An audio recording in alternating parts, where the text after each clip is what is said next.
আচ্ছা, ভালো করে মনে করে দেখুন তো আপনাদের বাড়ির বেডরুমে কোনো মৃত ব্যক্তির ছবি আছে কিনা। যদি থেকে থাকে তাহলে এই ভিডিওটা কিন্তু আপনাদের জন্য। আজ আমি বলছি যে মৃত ব্যক্তিদের ছবি ভুল করেও কিন্তু বাড়িতে রাখবেন। যদি বাড়িতে রাখেন তাহলে এর কিন্তু অনেক প্রভাব আপনাদের জীবনে পড়ে। কারণটা জেনে নেওয়া যায়। মানুষের মৃত্যুর পর তার আত্মা এই স্থূল শরীর ছেড়ে কিন্তু বেরিয়ে যায় এবং বেরোনোর পরে 13 দিন পর্যন্ত কিন্তু এই আত্মা এই বাড়ি পরিবার পরিজন তাদের মাঝখানেই থাকে ঘোরাফেরা। তারপরের প্রসেস হচ্ছে শ্রাদ্ধ শান্তি। শ্রাদ্ধ শান্তির সময় এই যে 13 দিন যে এই যে পিণ্ডটা চলে, এই পিণ্ডর সময় কিন্তু সেই আত্মার আস্তে আস্তে প্রথমে মাথা, তারপরে পা, তারপরে হাত, তারপরে পেট, তারপরে বুক, এগুলো কিন্তু তৈরি হয় প্রত্যেকটা পিণ্ডে। আর এই 13 দিনের যে পিণ্ডদান হয় তাতে কিন্তু আত্মার একটা ফর্ম গঠন হয়।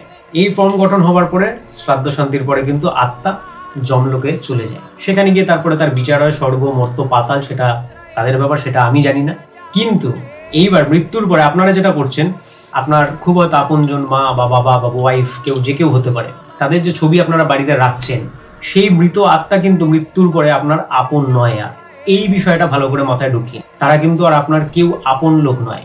সেই আত্মা আপনাদেরকে দেখতে পাবে এবং যখনই আপনারা এই ছবি আপনাদের বাড়িতে রাখছেন, সে ড্রয়িং রুমে হোক বা বেডরুমে হোক, আপনারা কিন্তু বারবার তাকে মনে করছেন, তাকে স্মরণ করছেন, হয় তাকে প্রণাম করছেন, নাহলে তার জন্য দুঃখ পাচ্ছেন বা কষ্ট পাচ্ছেন। আর আপনাদের এই কষ্ট বা দুঃখে বা তাকে স্মরণ করায় সেই আত্মা কিন্তু বারবার নিচে নেমে আসছে, আপনার বাড়িতে নেমে আসছে বা আপনাদের কাছে নেমে আসছে। এটা মাথায় রাখুন যে মৃত্যুর পরে সেই আত্মা কিন্তু আপনার নিজের কেউ নয়। সেই আত্মা যখন আপনার বাড়িতে অথবা আপনার ঘরে আসবে, তার কিন্তু একটা কুপ্রভাব বা তার দৃষ্টির যে প্রভাব, সেই প্রভাবটা কিন্তু আপনাদের উপর পড়বে এবং আপনাদের ফুল লাইফ, পুরো সমগ্র পরিবারের ওপরে পড়বে। এবং তার এফেক্ট যেটা হয় সেটা হচ্ছে শরীর খারাপ লাগা, শরীরে অসুস্থতা থাকা, বারবার কোনো কাজে গিয়ে সেই কাজ আটকে যাওয়া, হওয়া কাজ না হওয়া, বাড়িতে নানান রকম ব্যাড স্মেল আসা, এই সমস্ত কিন্তু কিছু দেখতে পাওয়া যেতে পারে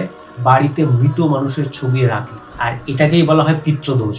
কারণ সেই আত্মার কোনো মুক্তিই হচ্ছে না। আপনি বারবার তাকে স্মরণ করছেন, বারবার তাকে ডাকছেন, অথবা অনেকেই দেখেছি ধূপ, দীপ, প্রদীপ এসব দেখান, ভোগ দেন। এগুলো কিন্তু একদম করা ঠিক না। চেষ্টা করবেন বাড়ির বেডরুমে তো নাই, এবং বাড়ির ড্রয়িং রুমেই না, যেখান থেকে আপনারা যাতায়াত করছেন সেই জায়গাতে কিন্তু কোনো মৃত ব্যক্তির ছবি রাখবেন না। এবং অনেককেই দেখা গেছে যে ঠাকুরের আসনেও কোনো মৃত ব্যক্তির ছবিকে, নিজের বাড়ির হোক বা অন্য কোনো কারুর হোক, যে মানুষ মারা গেছেন তার ছবি কিন্তু ঠাকুরের আসনে রেখেও পুজো করছেন। ভুল করেও এই কাজগুলো করবেন না, এগুলো থেকে বিরত থাকুন। এগুলো যদি করেন আগামী দূর দূর পর্যন্ত, ভবিষ্যৎ পর্যন্ত, এবং শুধু আপনি নয়, আপনার ছেলে মেয়ে প্রত্যেকে কিন্তু এর জন্য এফেক্টেড হবে। তো আমার ভিডিও যদি ভালো লেগে থাকে অবশ্যই লাইক করবেন আর সাবস্ক্রাইব করবেন। আর এরকম যদি কোনো অসুবিধার মধ্যে আপনারা কখনো পড়ে থাকেন তাহলে অবশ্যই কোনো না কোনো তন্ত্র এক্সপার্টের সাথে যোগাযোগ করুন। জয় মা তারা, জয় শ্রী মহাকাল।